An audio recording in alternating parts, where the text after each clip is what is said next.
And I'm trying. Like this system that is in place. Yeah. No, I don't know the way around it, yeah. No, I don't think I- Good No, morning, everybody. Good morning. Thank you. Good morning. Good morning. And Here you. I hire an attorney to hold it. The question is, it's coming from the. At least that's At mine. the end, so after 1 hour. All right, we'll go ahead and get started. You know, about the where. We will do the customary. Yes, please turn your cameras on. Let me say that first.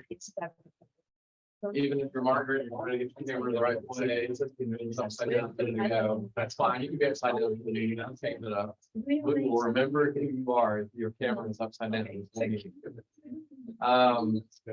So let's start with the people that are joining remotely. We usually have you guys go second, so let's let you guys go first. So I'm gonna call your name and then you introduce yourself so that we don't have to have any confusion here. So Jason, if you will, who will be presenting, Jason, if you will go first and just unmute and introduce yourself. Yeah, I'm Jason here and I'm a vocational rehab counselor here in Bowling Green.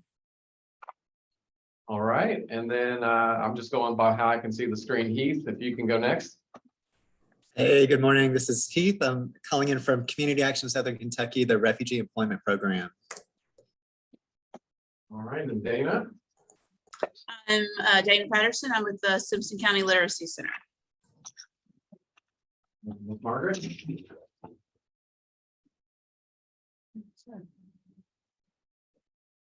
Now, Margaret, we're all pretty good lip readers, but maybe not everybody is. I'm having a lot of technical difficulties today, camera and voice. So I am with Sky CTC Adult Education, just filling in for Joda today. Okay, we're glad to have you. And then I can't see the screen well from next to Margaret. Dana, it's Dana. To the left, No. Oh. Dana already went. No. Oh, okay, sorry.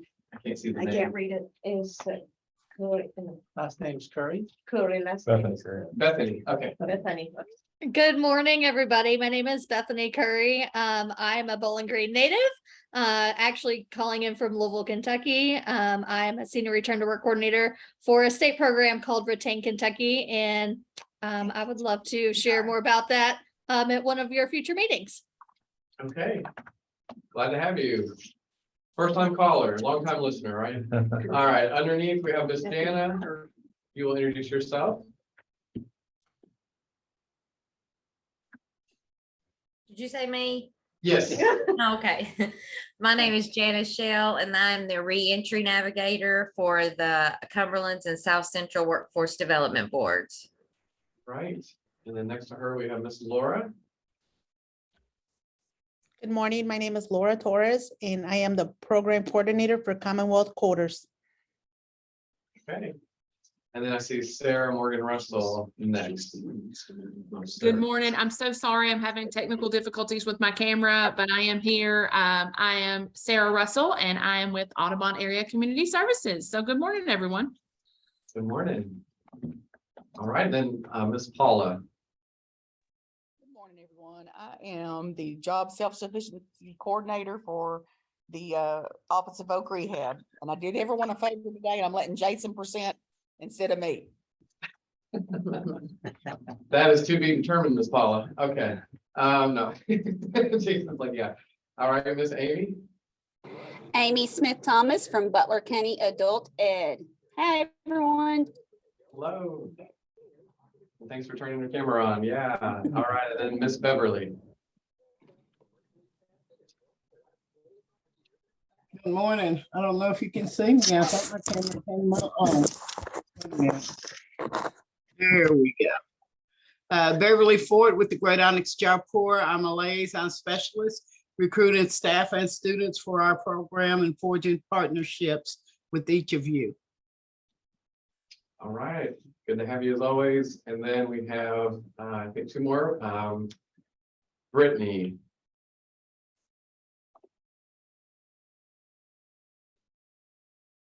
Brittany Sweeney. Okay, move. I don't see it unmuting. Denise, if you'll introduce yourself. Good morning. Good morning, it's Denise McDonald with Logan County Good Samaritan. All right. Okay, so let's do the room next, and let me turn in the camera. So we'll start over here with Ms. Shannon. Yeah, you can. Shannon Gotke from Career Team. Matt Bacon from Career Team. Jake Brown from Career Team. Debbie Hilton with Live the Proof, Franklin, Kentucky. Leslie Whitty with the South Central Workforce Development Board. Bill Sandell with the Office of Employer and Apprenticeship Services. John Sword with the Workforce Board. Frank Airbottom, the one-stop operator. Ana San Cristobal from South Central Workforce Board. All right, and I am your humble host, Brian, and we'll jump right into today's program. I can get the slides to advance. Here we go. All right, so I got a new graphic. How do you guys like that? What news do we have from the field here? So who joining virtually or in the room would like to share some announcements for news with everybody? Well, I've got news. Okay. We are working with Commonwealth Coders and they're working on our website. Oh my goodness, Laura, it's beautiful. Just the little bit that I've seen. So I'm thrilled. Good. Thank you, thank you, thank you. And I'm gonna follow up with that then. Thank you very much. I appreciate that. We've been working very hard with Miss Leslie and the interns. This new Commonwealth Coders class starts August 17th. So it's crunch time to get some students enrolled and let the community know of this wonderful program. It's 16 weeks and it's designed to train students to become junior web developers or start a job as entry-level web developers. We help with resume building alongside with Ms. Shannon Gotke. We help you with a LinkedIn profile. So if you all have anyone in the community that you feel would be a good fit, please send them to commonwealthcoders.com and have them fill out a no obligation form. So that's my plug for the day. Thank you. Okay, who else? That's great, great update. Thank you. I'd like to do a little bit of news. We have been working on our expansion for the warehouse portion of our building.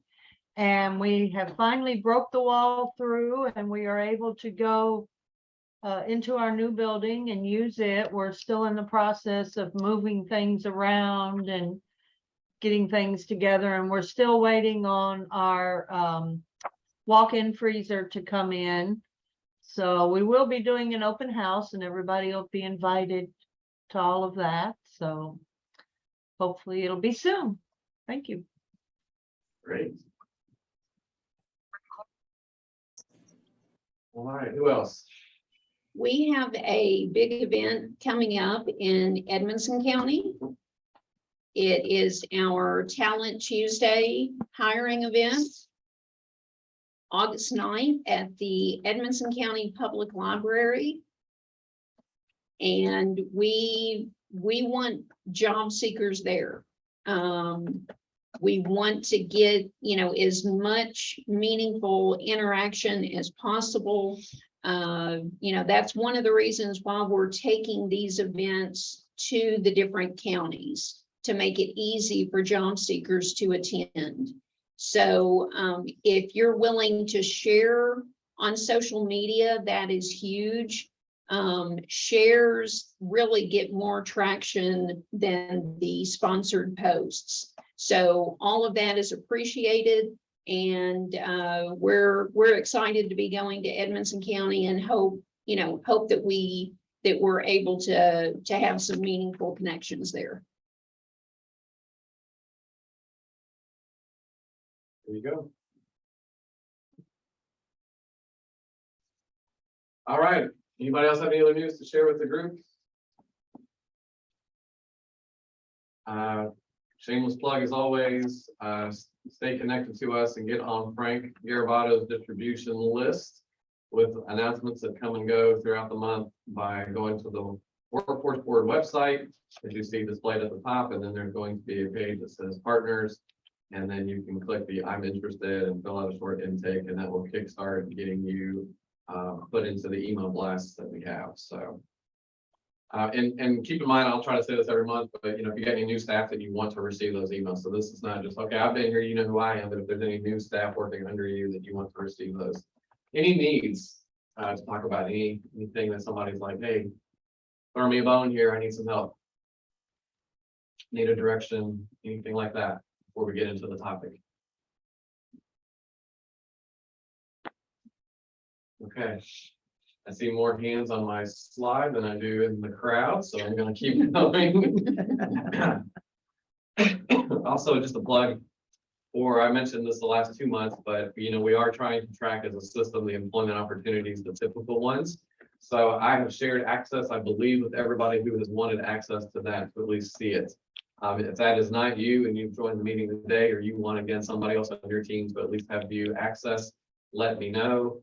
We'll get that connected. It has some instructions on the tab on how to use this sheet, kind of at the bottom right. Oops. And that explains how to filter without sorting and throwing it off like how everybody else sees it. Google has a way that you can run a filter and see just if you want to look by county or by industry sector to see what we are tracking. We're also trying to put links to flyers and the most up-to-date information that we have about a lot of our area employers and regional employers. So if you don't see it and you know about it, let us know. We want to get it added. But most of the time, people that are getting added to this are people we've had conversations with. So we're not trying to do like, which is not bad. Like one of our local child support offices is trying to just keep a jobs board going and just listing any and everyone that says they're reentry friendly or has hiring openings or New American friendly. We're actually trying to dive in and find out a little bit more about how they are doing those things and if they are to the standard that we right now have, which is they're open to it or they've had some success with things. So, and then we're trying to capture those details. So I'm seeing some response to that. So, okay, Denise, I'll get you access to it. Yeah. Deronda, don't let me forget because I think you recorded the meeting. So, but if anybody else wants it, I will be happy to share. All right, Jason, I think I'll just let you go ahead and take over to share. So we do want to say a special welcome to Jason for vocational rehab. They were recommended at the end of last month's meeting. As soon as we hit the stop button and everything shut down, I had a couple of people that recommended voc rehab be the topic that we talk about. And they've got enough information. They will be the only presenter, but they do serve the region, so that's good. Which that means they'll be in all of our counties, and we'll let Jason get into the presentation here in a moment when he can pull that up and take over. I'm going to stop sharing, Jason. Maybe that'll help you out. Side note about Jason, he's a great guy. He wins cooking competitions at the church we attend. It probably says more about the volunteer judges we get than anything. No, I'm just kidding. So I had to get a dig in, I had to get a lick in, but Jason, man, I tell you what, if anybody could deserve a break, it would be him today. He can't be here in person as he was planned because of that pandemic thing that's going on. But we really appreciate that he's still here to give voice to the important work that voc rehab is doing. So Jason, you need anything with the slides or you're going to be able to start screen sharing here? No, I'll be able to, I'll click over here in a minute, but y'all just gonna have to understand my voice and and hopefully I don't muddle through this and I'll be all right. But this, what I'm getting ready to show you will pretty much go through what a counselor goes through with a referral process and on through. So you may have questions, at the end, but I'll do my best to explain. And then if you have any questions, you can let me know. Let me see if I can get this going here.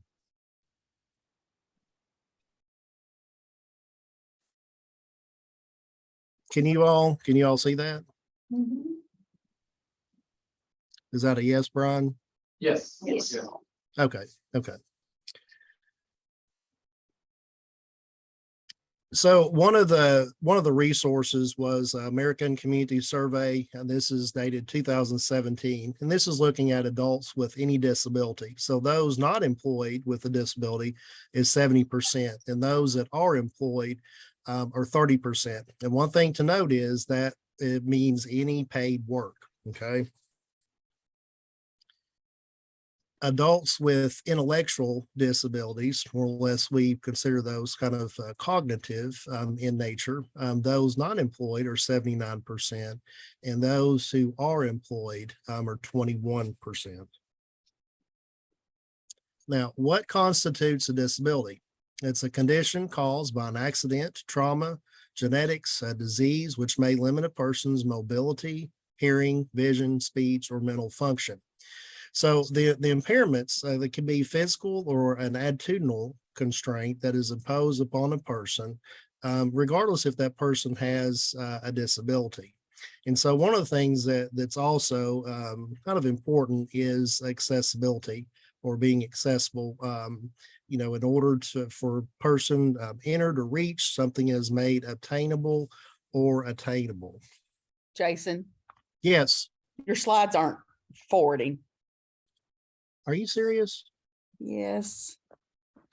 It's still on the first one that you. What about now? Still on No. first. Are you serious? Well, hang on a minute.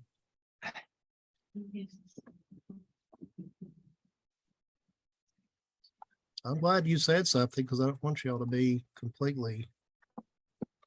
I had to wait till you took a breath to tell you. Well, no, you didn't. You're my coworker. You should know better than that. Okay. Is it still doing the same thing?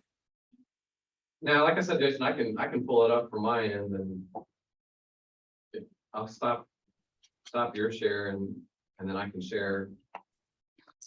Because I've seen it, so I can. You want me to do that? Well, I hate for you to have to do that. I mean, that kind Oh, of. no problem. Just tell me next, here. and I can click through it.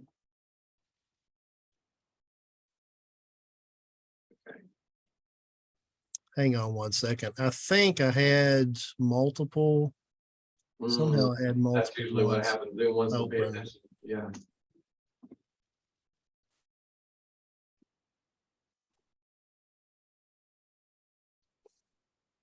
Okay, can you see that? Or not? Wait a Yeah. minute. No, hang on. Yeah, Brian's be like, this is the first time and last time that I asked Jason to do anything. That was my whole intent, Brian. My whole intent right there. You've caught me. There you are. All right, yeah, if you'll just, I'll tell you what, go to those three little dots, Jason, under the little preview of the presentation. Yep. Yeah, click there. And then go to hide presenter view. Now, Okay. well, that took it away from on our end. That usually works. Yeah. It did.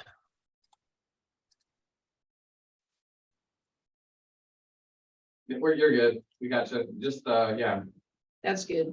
pick a slide and start presenting. You got it. Okay. My apologies on this. So I'm on slide 5. So this isn't showing on your end at all, is It it? is. We're good. Is it? Okay. Yep. Rock and roll. Okay, let me get on track here. So perspectives, people with disabilities are people first and do not want to be labeled or defined by their disability. So usually they represent a unique minority group, and it's the only one that you can join in a moment, regardless of your race, gender, age, or socioeconomic status.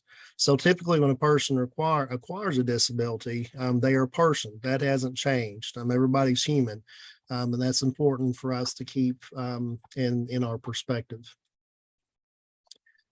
The Workforce and Innovation Opportunity Act of 2014, or as most people know that as WIOA, was signed into law July 22nd, 2014. So that provides alignment and improvement of employment, training, and education programs in the U.S. and to promote individual and national economic growth and for other purposes.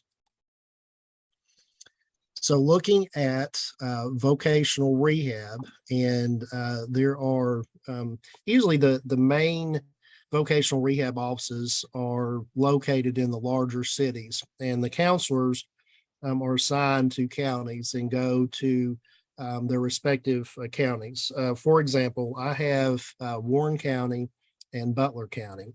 So I will travel to Butler County and schedule appointments. Initially, we have referral, and typically we rely on our vendors and sources like our mental health, medical.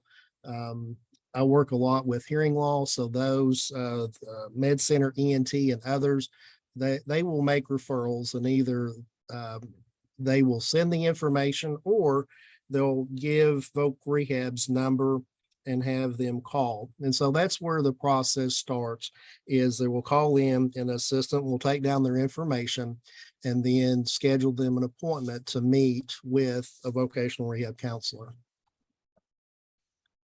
In the meeting, the initial meeting, the counselor, as myself, will meet with the person, gather more information about their conditions, their impairments, how it impacts them, and complete the application and paperwork.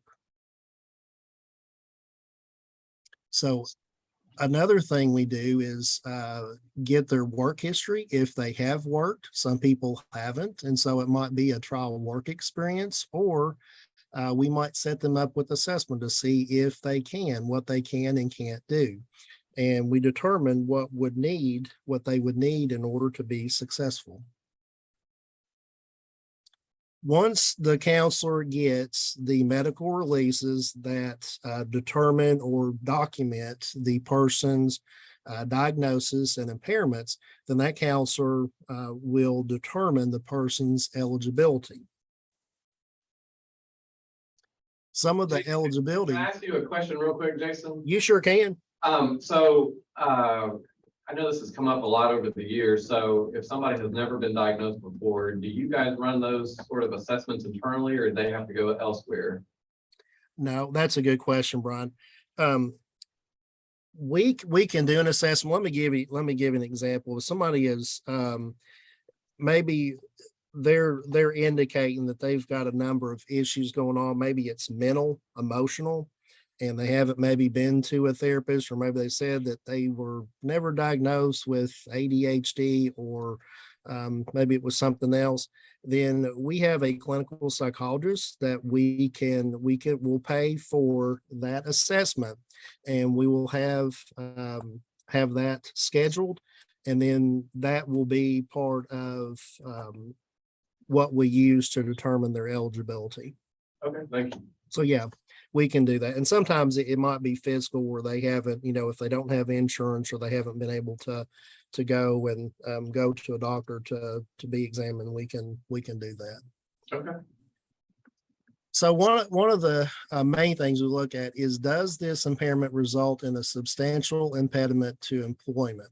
So, and looking at that, does the individual require vocational rehab services in order to obtain, maintain, regain, or advance in employment that is consistent with their unique strengths, resources, priorities, abilities, capabilities, interests, and informed choice? There are 7 functional limitations. I won't get into every single one of them, but basically self-care, their ability to perform activities of daily living at home if they require help with, whether it's bathing, if it's medication management, it might be budgeting, work skills, person's ability to learn and or perform work functions, interpersonal skills. How well does that person interact in a mature manner with coworkers, supervisors, and others? Some people, they've burned bridges, and you all have seen that. So you've worked with people. I have, in the number of years I've been doing this. We'll see that they have, because of whether it's a personality disorder or something else, they just haven't been able to adapt or cope. And so they wind up, being a constant job seeker. Another functional limitation is communication, the ability to not only receive, but also to give information. So it works two ways in maybe the person's ability to read information, written information, or the person's ability to hear and understand information. So those with learning disabilities, they would fall in this category because they may not be able to, read a paragraph and understand what it's talking about. For those with hearing loss, they might not be able to understand, and that would definitely affect them in an interview on the job, because if they don't receive the information, they can't make a appropriate determination in response to questions or to a conversation. The fifth is mobility. So person's ability to move efficiently from place to place. Typically, we find those that who are wheelchair users, but we have people with severe arthritis who may have trouble with walking, moving extended distances, or standing for prolonged periods of time. Self-direction, ability to plan, initiate, organize, carry out goal-directed activities related to job preparation and employment. And then we have work tolerance, the ability to carry out required physical and cognitive tasks. So in this one, pretty much those that have restrictions, if you've ever been on, received a note from a doctor with light restrictions, or you can't, stand for so many hours, or can't sit for so many hours, or have flexible standing and sitting, that would fall under that category. Order of selection. I will say right now, vocational rehab is not in an order of selection. So what that means is we have 4 areas. So if the counselor determines that the individual has 3 or more functional limitations, then they're eligible. They're considered most significantly eligible or disabled. So they would meet the criteria, and we'd be able to work with them. Even if a person is determined to have 1 functional limitation, let's say it's just in work tolerance, they can't lift over 10 pounds or 5 pounds. They pretty much would be required to have maybe a sedentary job. Then they would meet the criteria to be eligible for vocational rehabilitation services. And there's the where it's the priority categories 1, 2, 3, and 4.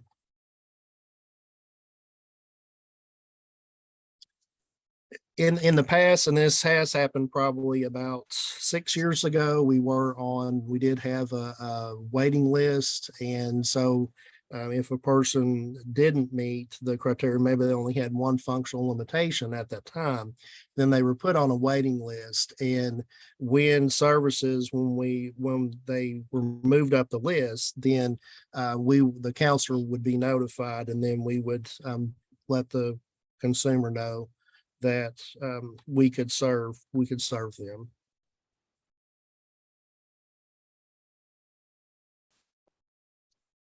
Some of the physical disabilities are bodily injuries, arthritis, diabetes, seizure disorders, orthopedic impairments, vision or hearing impairments, and any other physical disability. The mental and emotional disabilities are learning disabilities, depression, anxiety, bipolar disorder, schizophrenia, intellectual disability, autism, or any other cognitive or mental health condition.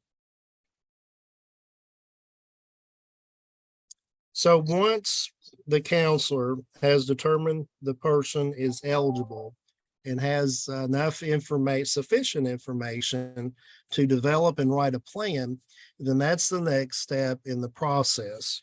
And in this process, the counselor would determine what employment goal would best be suited. And keeping in mind that there's a number of factors that go into this. Number one, the person's interests in what they want to do. What skills do they have? What transferable skills do they have? Maybe they've worked before, maybe they volunteered. All those kind of take into account in determining a good, suitable goal for them, their abilities. And then also we need to consider their limitations, because we don't want to exacerbate condition. So we want to be mindful of that as well. The services are individualized, and people talk. And so one of our consumers may talk to another, well, I got this and they got me shoes, or they got me gas and I got this. And well, we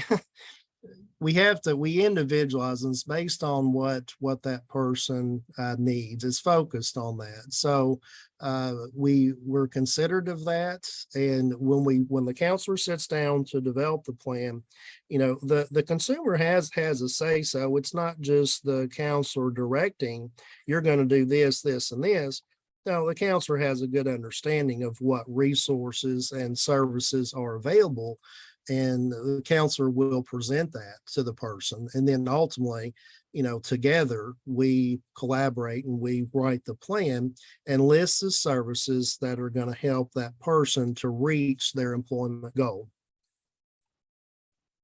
Some of the common VR services are doing an assessment, providing guidance and counseling. That's really number one. The two main services that Voc Rehab provides are guidance and counseling, and either job search and placement or job retention services. There's also physical and mental health restoration, vocational and training services, help out with transportation. There's assistive technology. We have in-house rehabilitation technology coordinators. If we have somebody who's going to school, maybe they have attention deficit disorder, or maybe it's physical, and they're going to need some rehab technology equipment, whether it's a smart pen to record the lectures, or maybe it's something to be able to access, their materials, dictation, Dragon Naturally Speaking. The counselor can make that referral to the rehab technology coordinator, and then get a kind of a recommendation of what equipment would help that person or that student. There's job placement, as I've said, and then supported employment, which falls in line with that. And I will discuss that more in just a minute.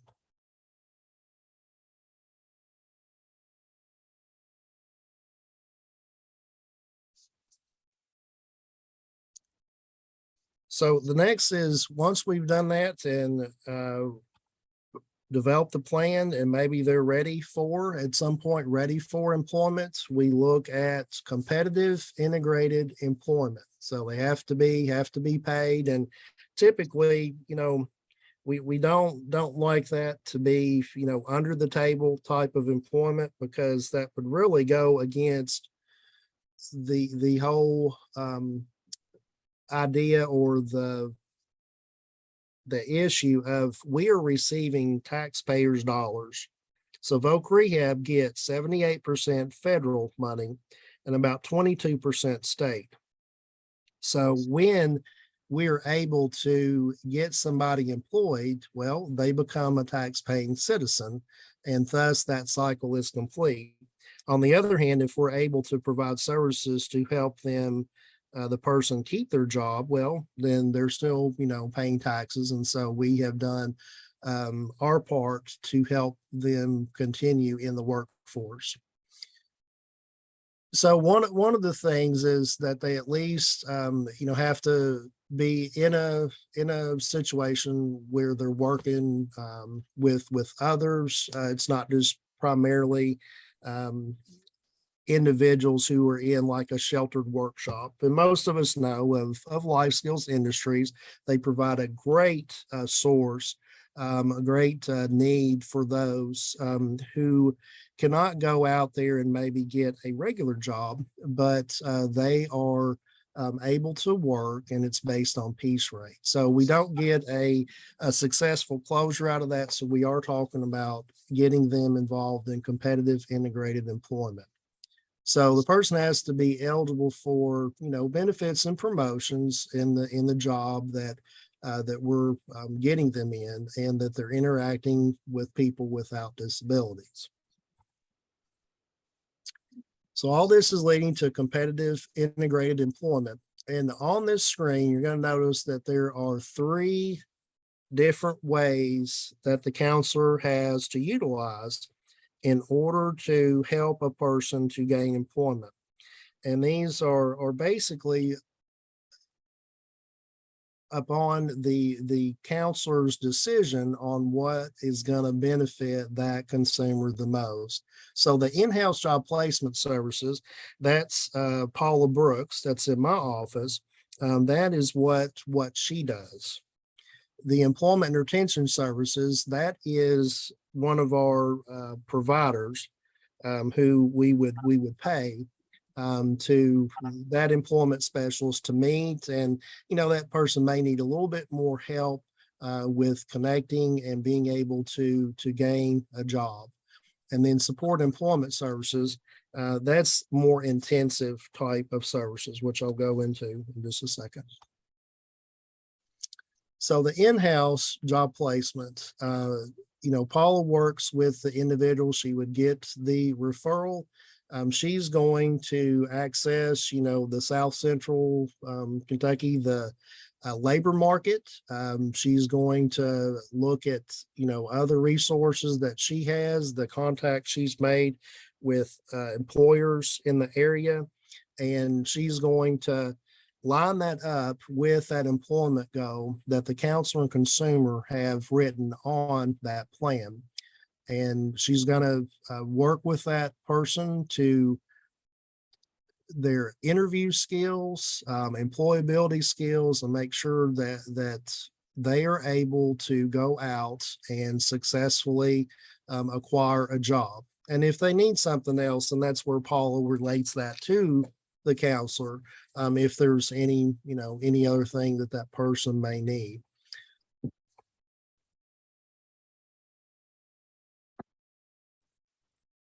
So in the job placement, the Voc Rehab job placements role is obviously the assessment, working on the soft skills. Sometimes it's developing those internships. It might be on the job training. Maybe that person needs just a little bit of help on knowing the expectations of the job, kind of what's needed to complete, their job tasks. Employment follow-up. We just don't send them out there and then, well, here's your job, here you go. It's more like, following up, after that first week, might be a couple of weeks, and hey, how's your job going? And developing that relationship to, are there problems? Because sometimes, when we're looking at jobs, everything looks great from the outside. Aha. Once you get on the inside, well, sometimes it's train wreck, and it's not a good fit for the person. We're an agency where it's not one and done. And I like that because sometimes it doesn't work out. And so then we regroup and we will, look at other avenues. Maybe it's just that particular business. So that is important for us to consider. And then job retention, just making sure that person has what they need and can maintain their job. So supported employment, what is that? It's for people with most significant disabilities, and they would need extra support to set a job goal to really determine what that is. They may not have ever worked or not really know what's out there, what kind of job or what they're good at doing. So we would assess that. And the employment specialists, they're given 10 hours to meet with the person and discover what interest and what they like doing. And that's significant in helping that person. So there's several ways to do job placement. There's what we call community rehabilitation programs, the CRPs. We have a number of those in Bowling Green and in this 10-county area. And then each one of those has employment specialists who are trained to work with individuals and help them in acquiring a job. Is there a question? Okay. Supported employment provides support to figure out what a good job could be, find and keep a job, and advance in the job.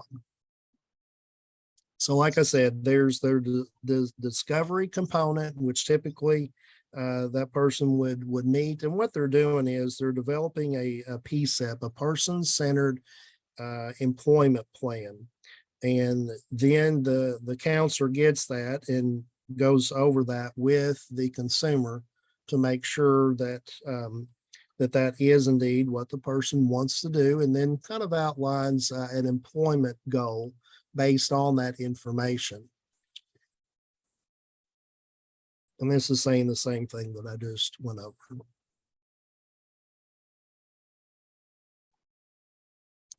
So then you have the job development where the employment specialist is going to develop the connections, and a lot of times they already have maybe those connections established with some of the businesses, but depending on that person's likes and interests, that employment specialist may reach out to other businesses because, well, let's say that the person had an interest in, they like it's animals or something, and so there might be looking at different avenues of whether it's pet shops or the Humane Society or something else.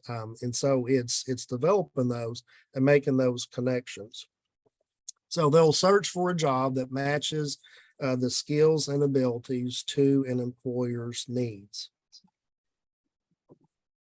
The job support is crucial because without that, we're talking about, if you have, and if I can give an example here, an individual who, struggled in school, they didn't do very well academically. They really just struggled to learn. Maybe they're visual learners.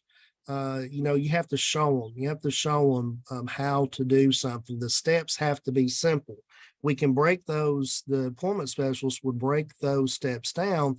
Maybe it's taking pictures of each of those job tasks and having them in the binder, so that way that person knows, okay, when I get to the job, I clock in, or here's where I start, and I start with this job.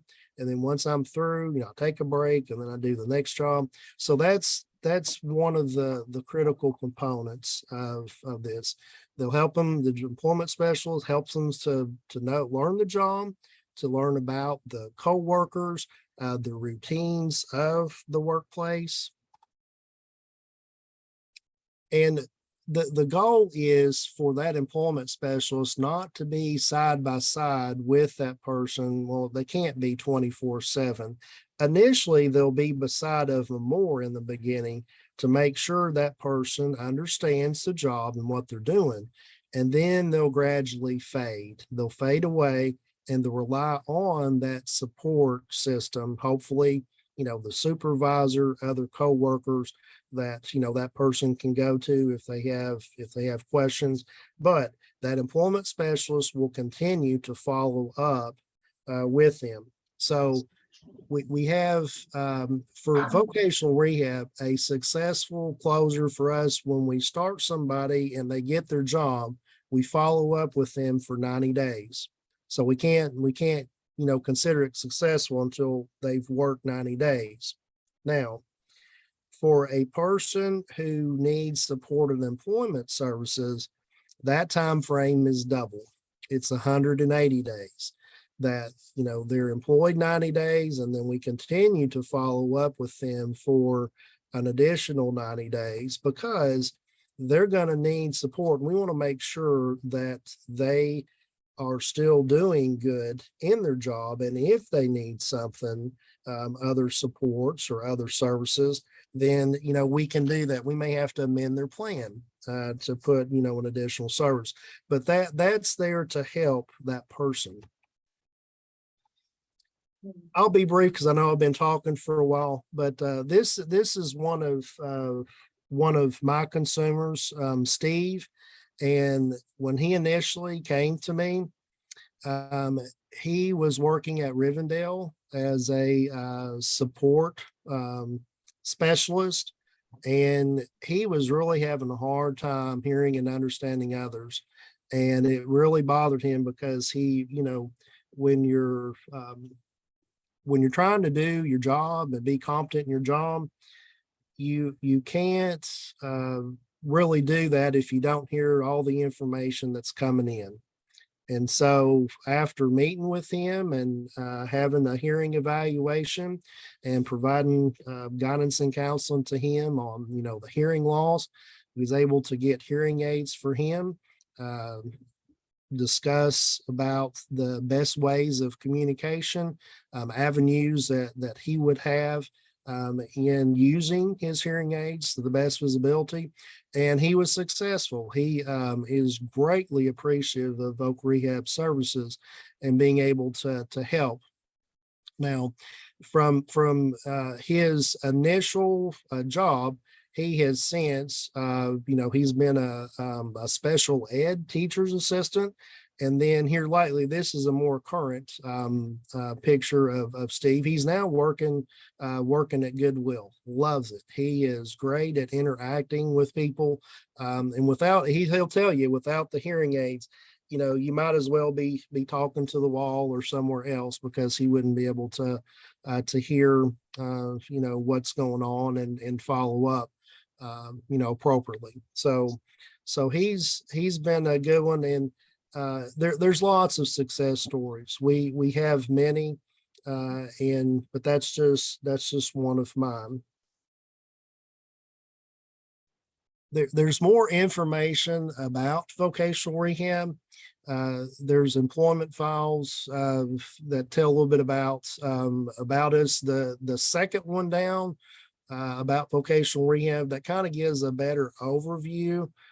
Probably more so than what I've given. And if you're visual like me, it's good to see a video and kind of go through, scenarios. Because one of the things I didn't mention, and I can't mention everything, but we do have a training center that's in Eastern Kentucky. It's called Carl D. Perkins.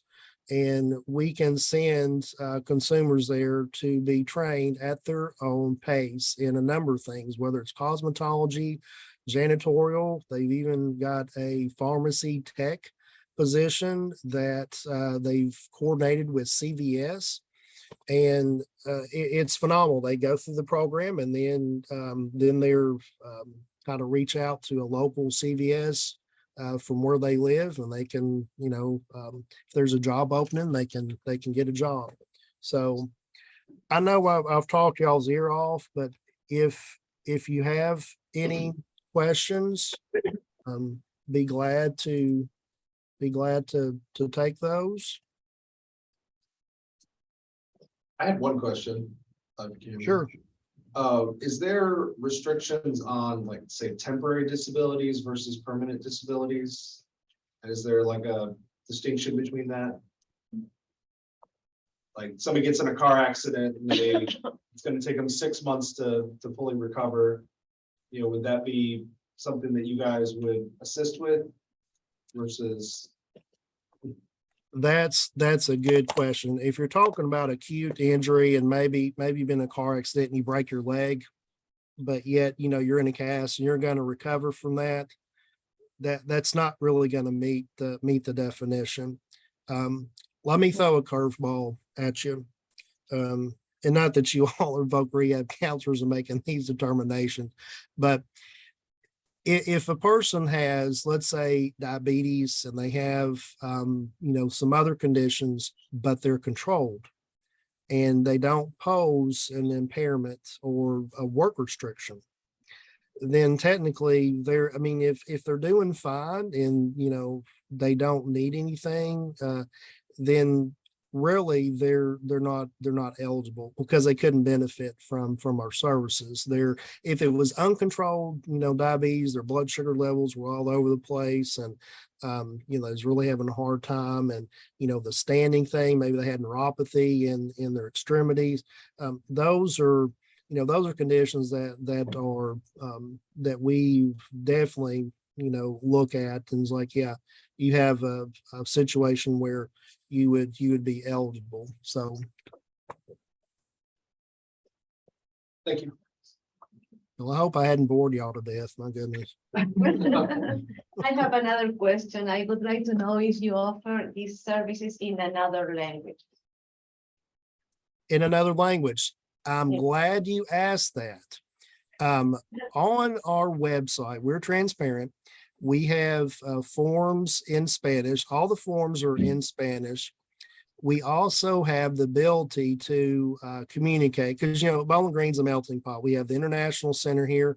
I have utilized, I think it's called InterpreTalk. We have a number that we can call and it connects with, we find out that person's language, and then they connect with a person that would translate the conversation, if that's what you're referring to.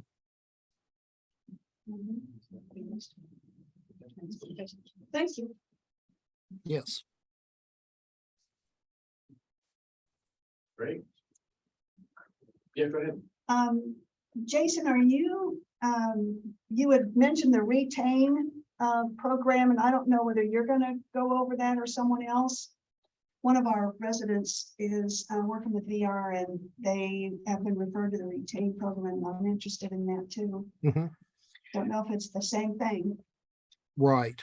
Well, I don't want to Bethany's laugh. Sorry, I don't have on my glasses. Hang on a minute. Bethany, yes. Here's one of the things that VocRehab does. So when somebody calls in, that we have a set of questions that we ask. So the assistant gets that information to see if they are qualified or possibly eligible for Retain, and then we'll give that person the number to call. Yeah, and Bethany has mentioned in the chat here, if it's an acute off-the-job injury, then they get referred to Retain. I put in a shameless plug. And like I said earlier, we would love to do a presentation and sorry, my cat just walked in front of me. Give you all more information about the Retain Kentucky program. Yeah. All right.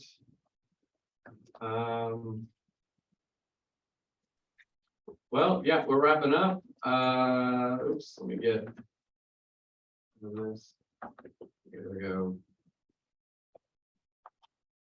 Back to something real quick. Any other comments, questions on anything? So I've got another question. The residents that we've been referring through the Career Center. And then they've been referred to Office OVR. Okay. Can we go directly to OVR? Good question, Jason. What do you think? Let me wrap my mind around that. So you're making referrals directly to vocational rehab? Right now, we're going through the Career Center. And then from there, they're being referred to OVR. That's fine. We depend on, our partners or agencies. And so however that you want to do that, I guess if that's a kind of a streamlined process and, I don't want people falling through the cracks, but if that's, how it's working, that's great. As long as we're getting that information, by email, or maybe it's a phone call, that is fine. Because that assistant is gonna follow up and take that information. Okay. Well, let me just say, Jason, that I like this little graphic right here. I think this is everybody's individual logo that's on this meeting right now. So we may all have different logos that we get paid from, but this could be the new community partner team logo. Yes, yes. That was me setting up this video deal. So I just did that here a second ago, Jason. I took that and made its own slide out of it. So aren't you proud of me? Thanks, Um, Brian. I appreciate that. We'll jump in here to the end and just say that the next one that we will have will be September the 1st for these partner teams. So we are continuing with the first Thursday of the month. We do not have a topic or presenter in mind, so we may with Ms. Bethany here. Yeah, okay. And anybody has two hands up and they get to present. So yeah, so we can follow up on that. But if anybody also has recommendations for future months, I think I didn't put October's on here. I think that's to be determined. We want to say did not meet last October because when it falls on that fall break week, it tends to knock a lot of people out, sometimes internally as well here to the board. So we'll let you guys know, but we will have one there for September. So. All right, Jason, great job. We really appreciate it. Appreciate all the work that you and Paul and everybody at Book Rehab does and for this information. I will say from personal experience, especially working on the adult education side, if people don't say they want to work, they can't really get Book Rehab services. Right. And it's almost like, oh, just say you want to work. Like, Yeah. they could get the assessments done, they could get other kind of assists and accommodations for things, but if somebody's like, I don't really want to work, but they want help in this realm, I mean, there's really not, there's a cliff. There's really nothing else that's going to catch them in the community, so they really do need to be focused on employment, or at least entertaining that, Jason, right? I mean, like you said, that they can hear about the opportunities and have some prospecting happen, put some ideas, plant some seeds in their head. So that seems to be some of the limitations. But, well, I didn't qualify for Book Rehab, or I don't want to work. Where else can I go? I mean, that's it, bud. Like, there really isn't anything else that's going to pick you up. Is that a mischaracterization, Jason, or would you agree with that? No, that's right. And let me put something else in there. If a friend or family member is seeking services for a son, daughter, somebody, if that person does not call and follow up, I found over the years, you're not going to garner much cooperation. That person has to want services. So if the mom or dad's pushing, because I work with the high school, if mom or dad are pushing and the student or kid doesn't really want to do it, I hate to say it, we're wasting our time, because that person has to want the service. They have to know what we're about. And if they don't want it, maybe it's not the right time, and we just, you have to wait. So following up with that, if they don't want to work, their next option would be disability. What do you mean? Possibly. To file for disability. That's the whole nature of our services is the person, wants to work. And I have, individuals that come in and say, I'm 100% disabled. I can't work. And my follow-up question is, has a doctor not released you to work? If the doctor has not released them to work, I can't do anything. But a lot of times people have misinformation. They can work, but it might be getting the right type of work and knowing what disability they're on, if it's SSI or SSDI, and how many hours or how much they can make in a month. Most people can work. If they have a desire to work, I can help them. The Book Rehab counselor can help them find a job, a suitable job. That's my follow-up. Another question is, okay, they're receiving disability and they do want to work. Does the counselor help them determine how much they can work and how much money they can make, which would not jeopardize their disability? Great question. Yes. What we have benefit specialists who are knowledgeable with Social Security. And that's one of the first things the counselor does. We get them connected with the benefit specialist and they'll meet with them. They will go over kind of the pros and cons, and they'll give them a printout of what they can make, how much they can make, how it's going to affect, if it does affect their Social Security. And so then that way they know. And then the counselor can come back to them and say, okay, you okay with working? Because at the end of the month, you can make more money, supplement your income by working. And most times, most of them are that, they want to do it, but they want to know, how working's gonna impact, their check. Okay. Yeah, Jason, final question for you then, are you guys needing any more support from the employer community, or do you tend to find a lot of opportunities that you're not hurting replacements that? Is there anything we can do or any advocacy that can happen, or does that seem to be pretty well covered? Well, I mean, the employment sector right now, it seems to be there's plenty of job availability out there, but Paula, I'm gonna, twist her ear on this one. She's probably more the one to know if there's a need, because she's working more closely with employers than I am. So. Of course, we could always use, new employers, but like Jason, it seems like now even at the job fairs, we don't have a good attendance because there are so many jobs. Yep. If anybody really wants to work, there is a job, but I can never have too many employer contacts, and I appreciate you sharing with me the site, what was it called? Excel that you sent with me, Brian. I will utilize that, but anyone can always email me, call me, or let me know if you have a employer that you're working with. I'd love that information. All right, well, we hit the 10:30 mark. Appreciate it. Thank you so much, everybody, especially the faithful that come every month, in person or online. We don't care either way. We are not supplying food. We kind of said last year when we turned back on in person that we might have goodies here. We did that a couple of months, but you guys that came and no food is promised, more, so, yeah. Anyway, we'll see you guys next month, and we'll be in touch in between. Guys, have a good one. Thank you so much. Thank you for the information.